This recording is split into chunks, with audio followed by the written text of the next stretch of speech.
내 삶에 주어진 것들, 우리는 얼마만큼이나 하나님이 채워주신 것이라고 고백할 수 있을까요?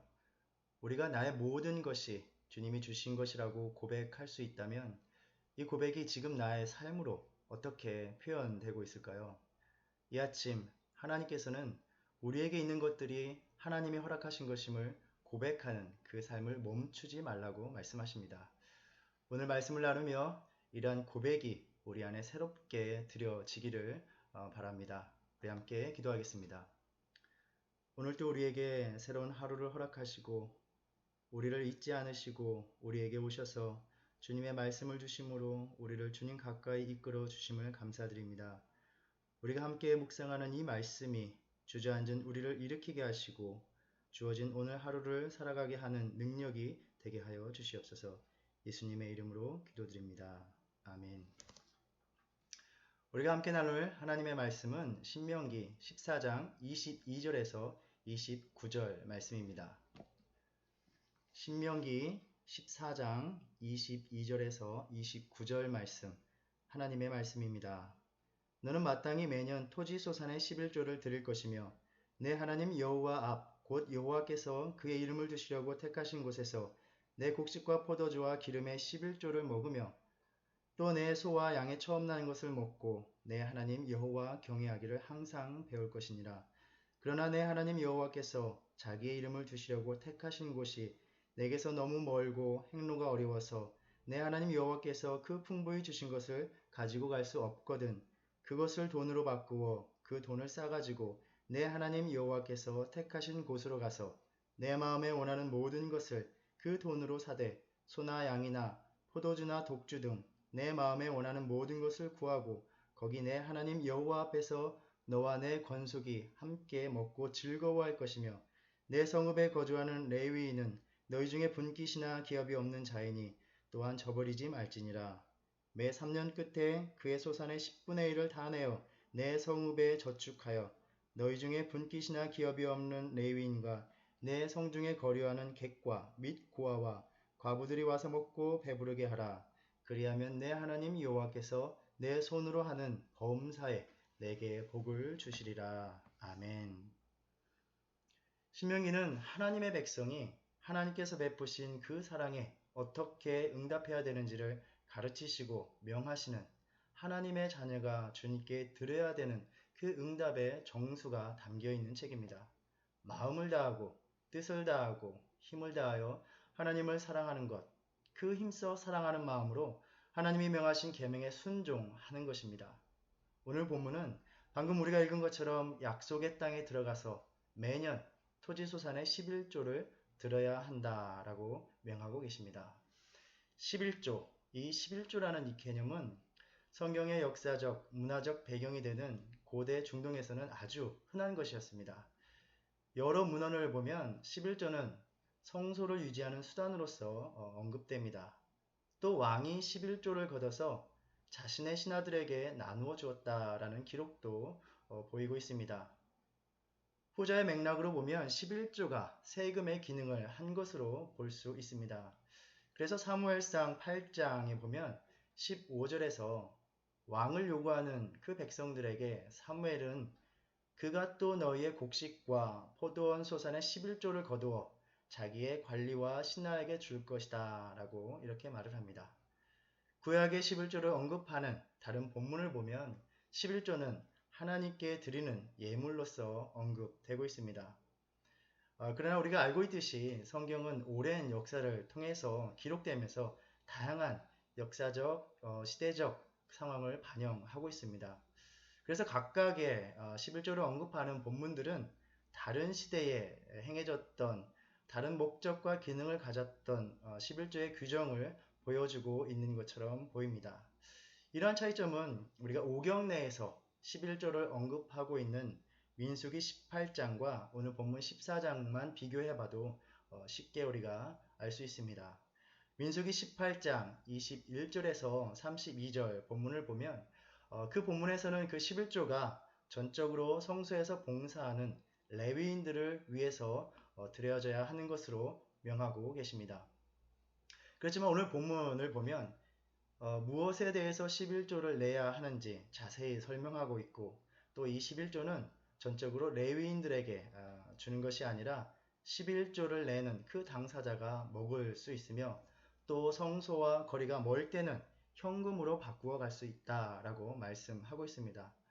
물론 이것이 예수님 시대에 성전 뜰에서 물건을 사고 파는 상행위로 변질되는 것을 우리는 보기도 합니다.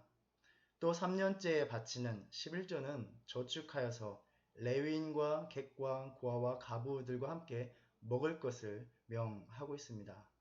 이렇게 여러 본문에서 11조에 대한 언급과 규정이 다양하게 나타나고 있기 때문에 정확하게 11조가 언제 시작되었고 또 어떤 목적과 기능이 있었는지를 밝히는 것은 매우 어려운 일이라 이렇게 학자들이 말을 하기도 합니다. 그렇지만 그러한 본문들을 통해서 살펴볼 때 그 안에 담겨 있는 11조의 기본적인 의미는 내게 주어진 모든 곡물과 가축들의 축복은 바로 하나님으로부터 말미암았다라는 고백의 행위라는 것입니다. 오늘날 가끔씩 교인들이 이러한 질문을 던지는 것을 듣기도 합니다. 11조는 꼭 해야 하나요?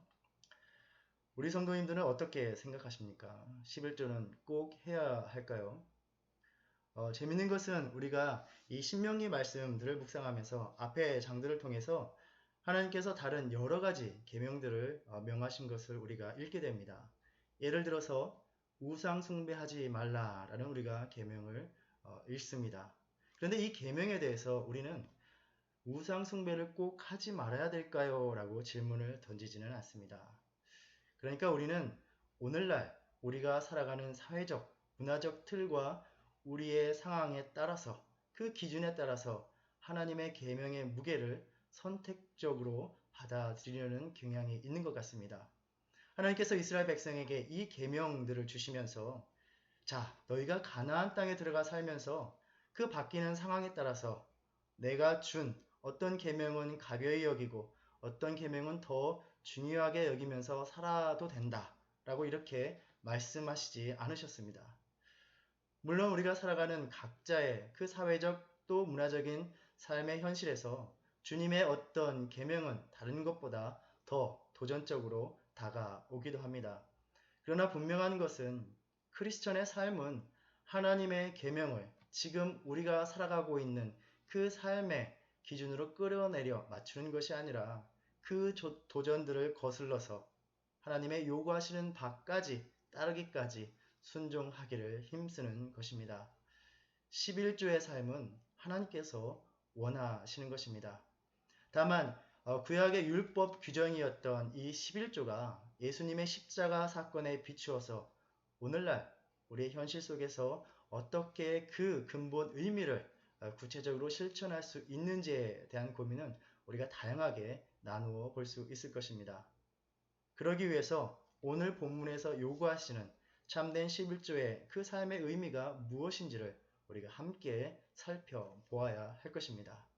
먼저 우리가 오늘 본문 말씀 23절을 보면 11조를 드리면서 내 하나님 경외하기를 배울 것이니라 이렇게 말씀하고 있습니다.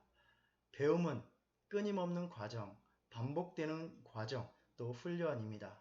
11조의 삶은 하나님을 경외하는 우리 삶의 훈련이 된다라는 것입니다. 이 본문의 문맥에서 하나님을 경외한다라는 것은 어떤 의미가 있을까요?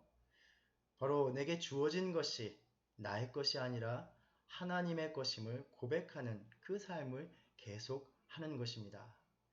이제 가나안 땅에 들어가게 되면 자신들에게 이스라엘 백성들에게 그 땅이 주어질 것입니다. 이집트에서 노예 생활을 하던 이스라엘 백성들은 상상하기도 어려운 일이었을 것입니다. 하나님의 은혜로 땅을 얻게 된 것입니다. 그 땅은 하나님이 주신 것입니다. 하나님이 땅의 주인이십니다. 하나님이 돌보시는 그 땅에서 얻은 소산은 하나님의 것입니다. 그래서 22절 말씀과 같이 마땅히 주님께 드려야 하는 것입니다. 가나안 땅에 들어가는 이스라엘 백성들에게 계속되는 하나님의 경고, 하나님의 염려, 이것은 무엇이었습니까? 하나님을 경외하는 것을 멈추는 것이었습니다. 하나님이 자신들의 삶을 공급해 주시는 분임을 잊는 것입니다. 마치 이 땅이 원래 자기들이었던 것처럼 생각하며 살아가는 것입니다. 나아가 하나님이 아니라 다른 삶의 수단들, 대상들이 바로 그 우상들이 자신들의 삶을 채운다고 생각하는 것이었습니다. 우리의 신앙의 여정에서도 이 유혹 많은 가나안의 삶이 시작될 때 11조에 대한 강한 거부감이 들게 된다는 것입니다. 마치 내 삶이 하나님이 채워주시지 않아도 되었던 것처럼 여기며 살아갑니다. 전적으로 내 수고로 내 삶의 수확이 이루어졌다라고 생각하는 것입니다. 하나님이 아닌 인생의 다른 편에서 내 삶의 유익이 오는 것 같습니다. 이러한 삶을 살아갈 때 하나님을 경외하는 것이 삶의 번거로움으로 다가오기 시작하는 것입니다.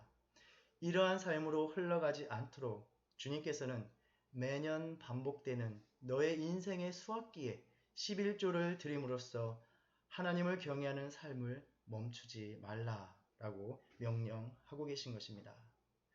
또 오늘 본문을 보면 11조의 삶에서 하나님이 우리에게 요구하시는 모습, 우리에게 보고 싶어 하시는 모습은 바로 즐거워하는 것입니다. 26절에 보면 내 하나님 여호와 앞에서 너와 내 권속이 함께 먹고 즐거워할 것이며 이렇게 말씀하고 있습니다. 하나님께서 누리게 하신 복으로 인해서 감사하며 기뻐하는 모습입니다. 즐거움으로 바치는 모습입니다. 이것이 11조를 바치는 참된 삶의 모습이라는 것입니다. 11조의 삶을 살 때 즐겁지 않다면 그것이 왜 그런 것일까요? 만일 누군가 내가 재정적으로 어려운 상황에 있을 때 선뜻 돌려줄 필요도 없이 아무 대가 없이 1000불 혹은 10,000불을 기꺼이 내어준다면 어떻습니까? 참으로 너무나 고마운 일입니다. 그런데 갑자기 또 잠시 급하게 쓸 일이 있다라고 말하면서 그 중에 10분의 1, 100불만 돌려주고 나머지는 너의 필요를 위해서 사용해도 된다 라고 한다면 우리는 그 돌려주는 그 100불, 10분의 1이 아까울까요? 우리는 기꺼이 그것을 돌려주면서도 여전히 그에게 대가 없이 준 그에게 감사함과 고마움을 전할 것입니다. 11조의 삶으로 나아가기 어려운 것은 내게 베푸신 하나님의 것을 돌려드리는 것이 아니라 나의 것을 하나님께 드린다는 생각이 들기 때문입니다. 다 나의 것인데 내 인생의 시간도 내 손과 발의 행함으로 이룰 수 있는 그 모든 것들도 내 삶 속에서 만든 그 관계도 나의 물질도 다 나의 것인데 자꾸 내 것을 바치라고 명하시니 주님의 명령이 참으로 버겁습니다. 때로는 겨우겨우 바치지만 결코 즐겁지 않고 많이 아깝습니다. 다 나의 것이기에 나를 위해서 쓰여져야 될 나의 삶의 자원들이 떼어져 나가는 것 같기 때문입니다.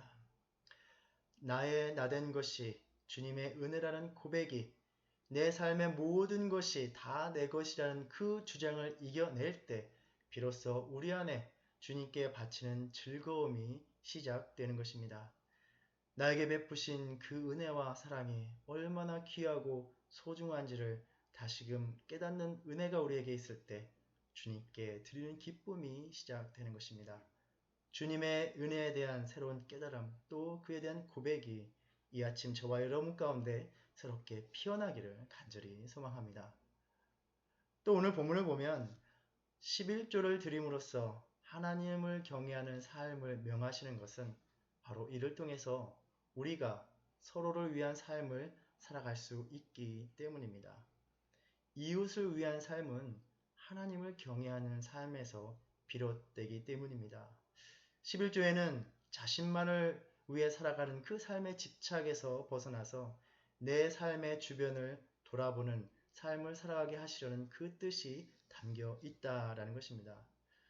오늘 본문을 보면 바치는 11조 그 예물을 함께 먹으라 이렇게 말씀하고 있습니다.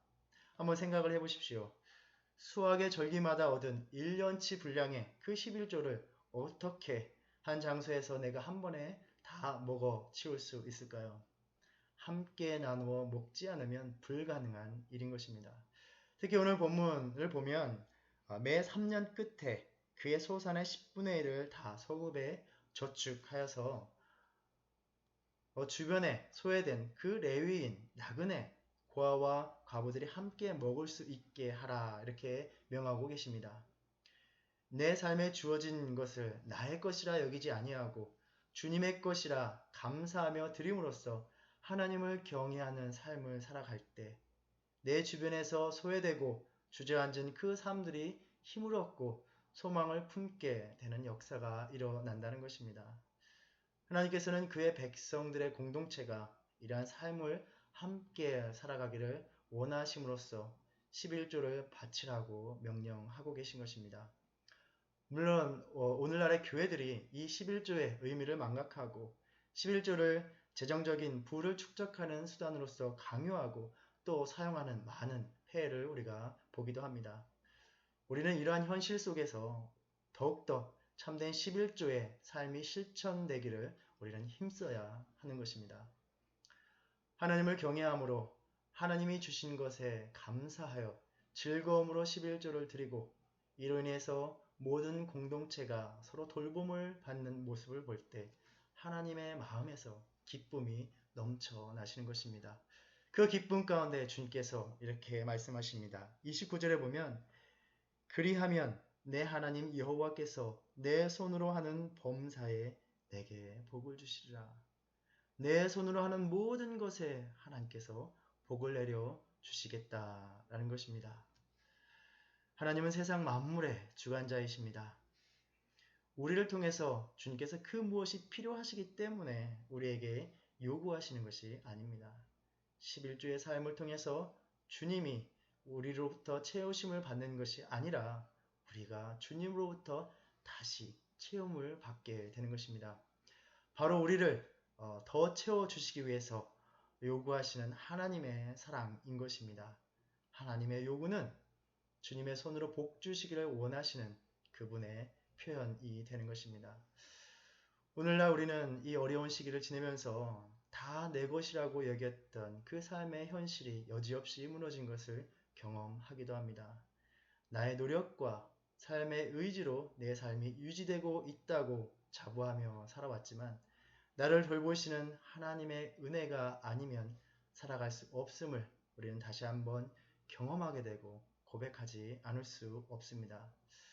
우리가 오늘 나눈 이 하나님의 말씀을 통해서 내 삶에 이루어진 그 모든 것이 하나님의 은혜를 고백하는 참된 11조의 삶을 회복하면서 내 손으로 애쓰는 내 인생의 쑥으로 이룬 그것을 넘어서서 주님의 손길로 채우시는 주님의 복을 경험하시기를 바랍니다.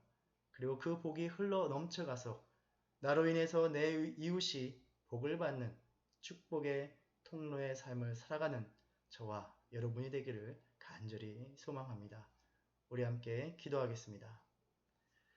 주님, 이 아침 우리의 모든 필요를 아시고 채우시기 위해서 우리에게 다가오셔서 다시금 참된 11조의 삶을 회복하라는 주님의 말씀을 우리가 함께 나누었습니다. 주님, 나의 나된 것이 모두 주님의 은혜임을 극구 부인하게 만드는 끊임없는 유혹을 이겨내게 하셔서 오늘 또 소멸돼가는 나의 생명을 채우시기 위해서 십자가에서 마지막 한 줌 생명까지도 다 쏟아 부으셨던 그 주님의 사랑이 다시금 나를 채우는 그런 하루의 삶을 살아가게 하여 주시옵소서. 참된 11조의 삶을 회복함으로써 내 주변에서 인생의 아픔과 슬픔과 고통 속에 주저앉은 그 삶들을 돌아보는 그 삶이 다시금 시작되게 하여 주시옵소서. 예수님의 이름으로 기도드립니다. 아멘. 하늘에 계신 우리 아버지여, 이름이 거룩히 여김을 받으시오며 나라에 임하옵시며 뜻이 하늘에서 이룬 것 같이 땅에서 이루어지이다. 오늘날 우리에게 일용할 양식을 주옵시고 우리가 우리에게 죄 지은 죄를 사하여 준 것 같이 우리의 죄를 사하여 주옵시고 우리를 시험에 들게 하지 마옵시고 다만 악에서 구하옵소서. 나라와 권세와 영광이 아버지께 영원히 있사옵나이다. 아멘.